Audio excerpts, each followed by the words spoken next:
Halo, Puja di sini dan selamat datang di channel Panics.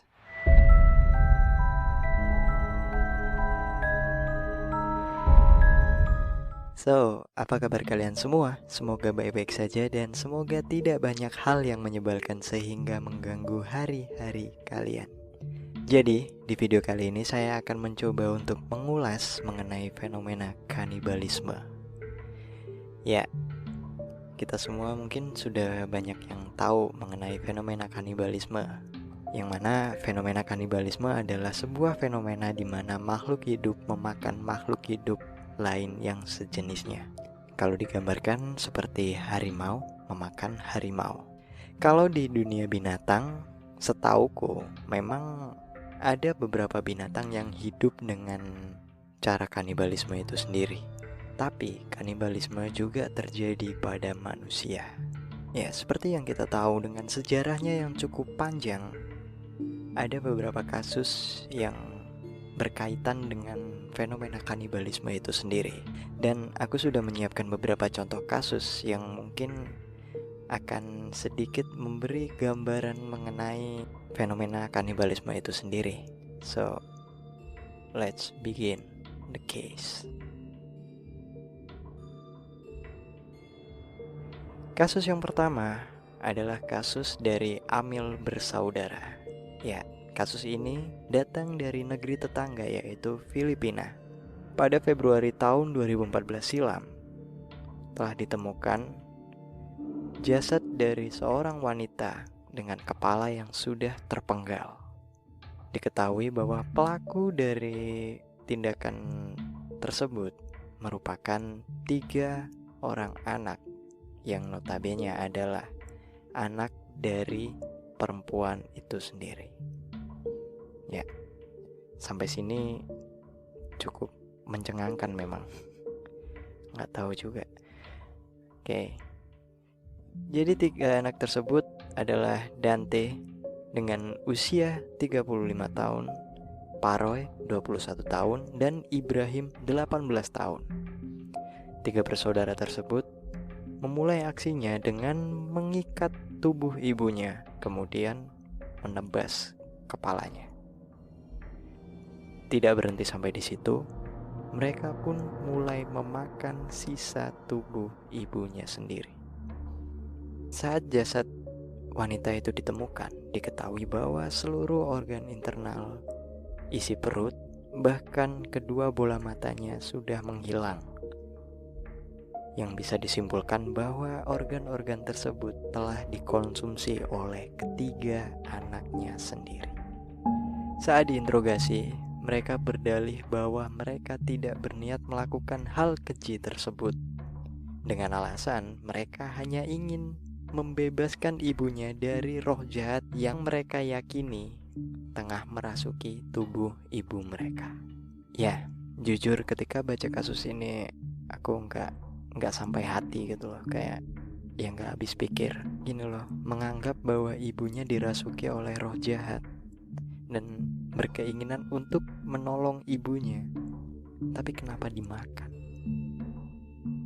What do you think? Ya, kasus berikutnya masih sama dari Filipina, yaitu kasus dari Eladio Baule.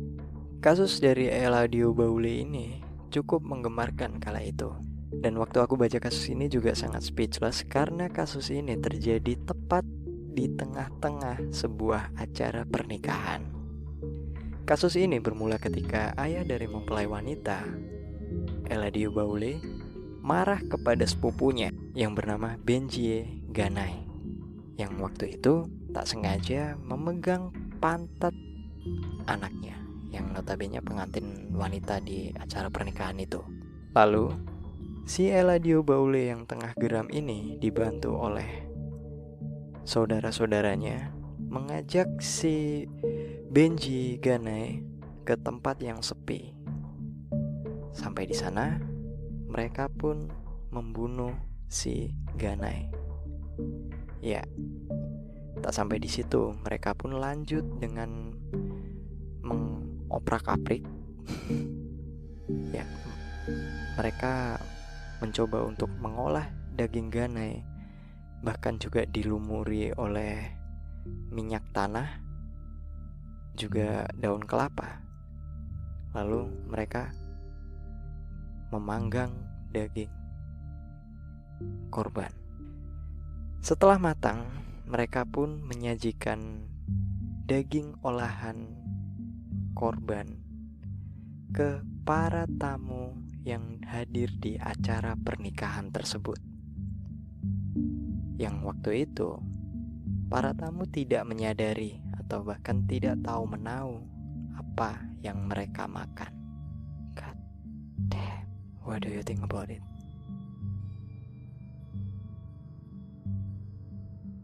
Kasus berikutnya merupakan kasus dari Issei Sagawa, yang mana kalau setauku kasus ini cukup terkenal pada saat itu. Bahkan mungkin sampai sekarang banyak orang yang tahu mengenai kasus ini. Jadi pada tahun 1977, Issei Sagawa pergi ke Paris untuk belajar di salah satu universitas di sana. Dan setelah beberapa waktu, Issei pun mengenal salah satu wanita yang pada akhirnya menjadi pujaan hatinya, yaitu Reine Hartevelt. Kalau misal salah pronounce untuk nyebut namanya, ya sorry, tapi ya udahlah ya. Jadi kasus ini bermula pada malam di mana Reine sedang berada di kediaman Issei untuk belajar bersama seperti yang sering mereka lakukan sebelumnya.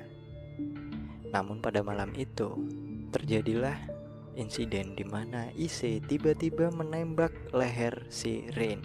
Setelah melakukan aksinya, Issei malah shock atas tindakannya sendiri yang mengakibatkan dia pingsan seketika. Setelah sadar, Issei pun melanjutkan aksi sadisnya itu dengan menggauli, ya bisa kita bilang dengan mengsetubuhi tubuh Reine yang sudah terbujur kaku. Tidak sampai di situ, Issei pun mulai memotong-motong bagian tubuh Reine, dan sedikit demi sedikit ia memakan bagian tubuh wanita yang sebelumnya ia cintai. Ya, dari kasus ini aku nggak tahu motivasinya apa. Dari yang aku baca, banyak kesimpulan yang menyebutkan bahwa dia memang berhasrat untuk memakan daging manusia, terutama perempuan, karena ada track record di mana ketika kecil dia sudah berkeinginan dan mempunyai rasa penasaran yang cukup tinggi akan bagaimana rasa dari daging manusia. Begitulah cerita singkat dari kasus Issei. So, what do you think?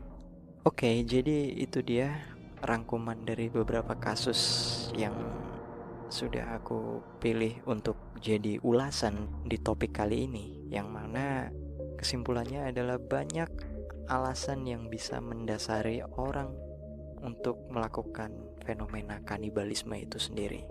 Waktu aku baca-baca mengenai topik ini, aku menemukan salah satu media yang menjelaskan atau menyimpulkan mengenai alasan mengapa manusia bisa menjadi seorang kanibal. Alasan yang pertama yaitu mempunyai kepribadian psikopat.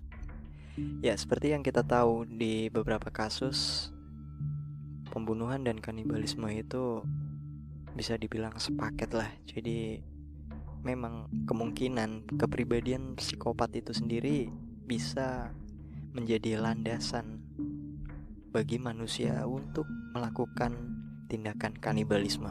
Alasan yang kedua adalah fantasi seksual. Ada beberapa kasus yang cukup menjelaskan mengenai alasan ini, tapi memang tidak aku masukkan karena ya gak sampai hati aku bacanya. Dan kasusnya si Issei menurutku sudah cukup untuk menggambarkan dimana ketika orang sudah termakan oleh hasratnya sendiri atau mungkin obsesinya sendiri, manusia bisa menjadi sosok yang cukup mengerikan. Itu sih menurutku. Yang ketiga, korban menjadi miliknya.